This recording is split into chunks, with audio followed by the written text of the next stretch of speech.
purged her Instagram of a lot of pictures, 126 posts she deleted. And I had wondered what drove that. Why would you delete 126 posts off of your Instagram page? Erika Kirk was never a stay-at-home wife. Erika Kirk isn't just laying low anymore, she's spiraling. Old Instagram posts are vanishing one by one, wiped clean as pressure mounts from parents who now want answers.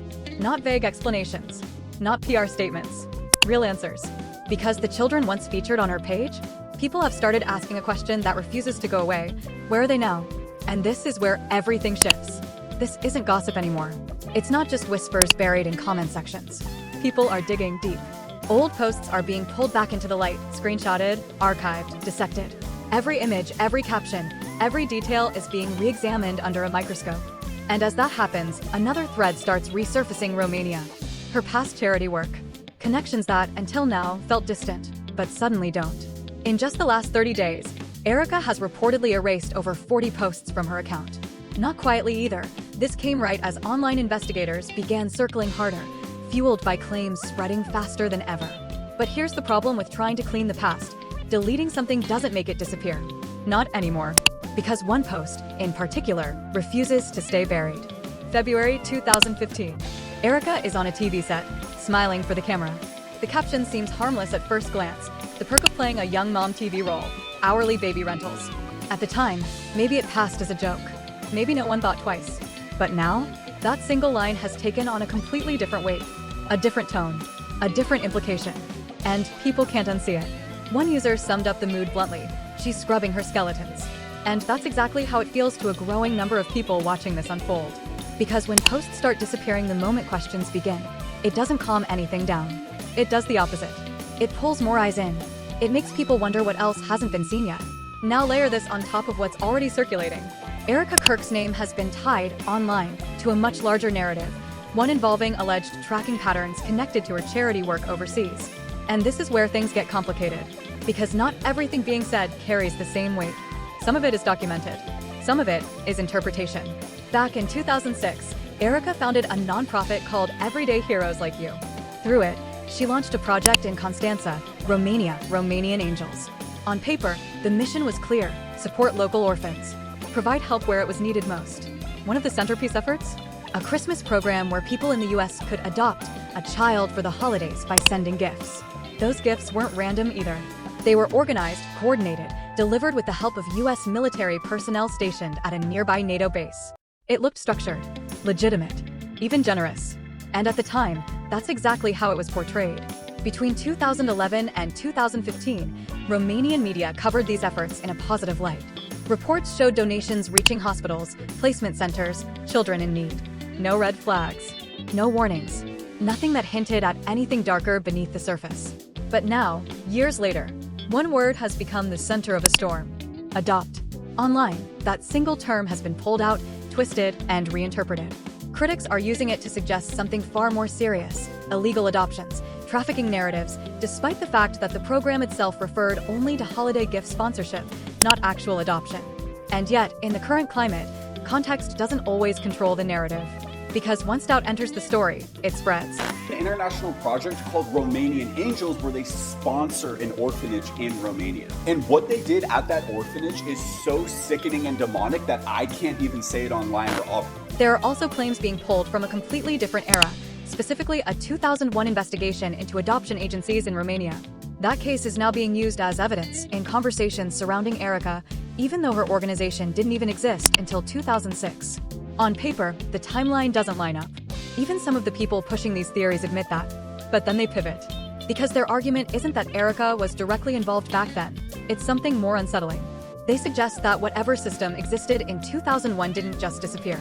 That it may have continued quietly, invisibly, long before her charity ever entered the picture.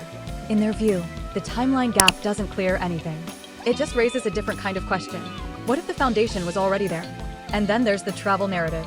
Erika herself publicly documented multiple trips to Romania between 2012 and 2014. Photos, updates, visible proof that she was moving in and out of the region without restriction.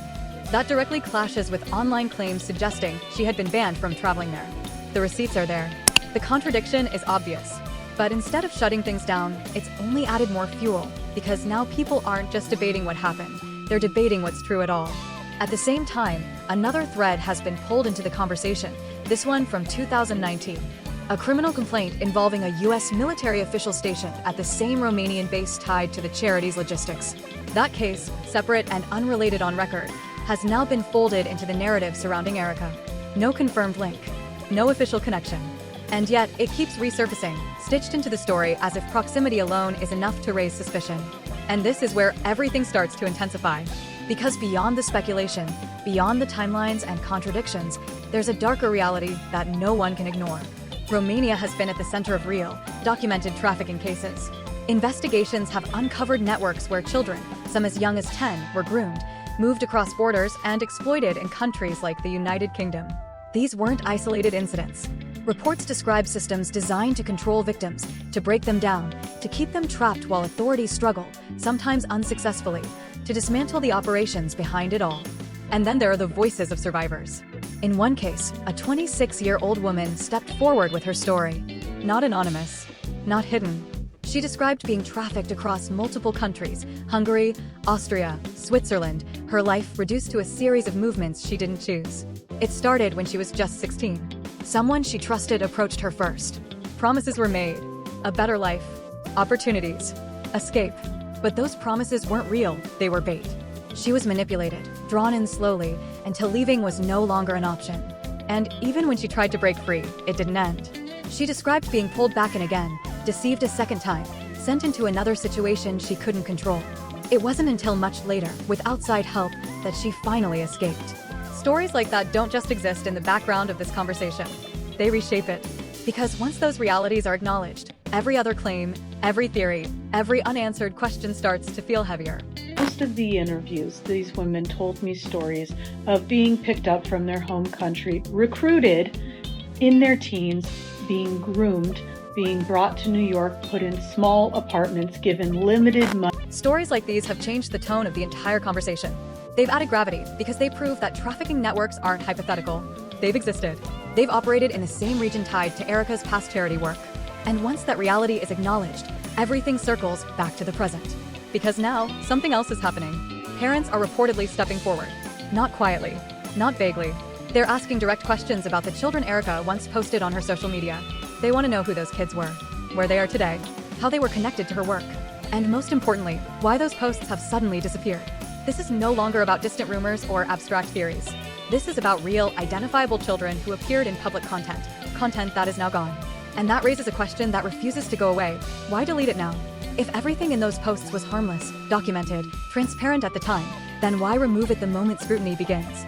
Because timing like that doesn't go unnoticed. It doesn't calm concerns. It amplifies them. And here's where the silence becomes part of the story. Erika hasn't offered a detailed explanation. She hasn't stepped forward to directly address the specific concerns people are raising. No clear breakdown, no timeline, no direct answers, which leaves a vacuum, and in that vacuum, interpretations start to multiply. But it doesn't stop there. She also hasn't publicly denied the claims being pushed by Candace Owens, and those claims are anything but small.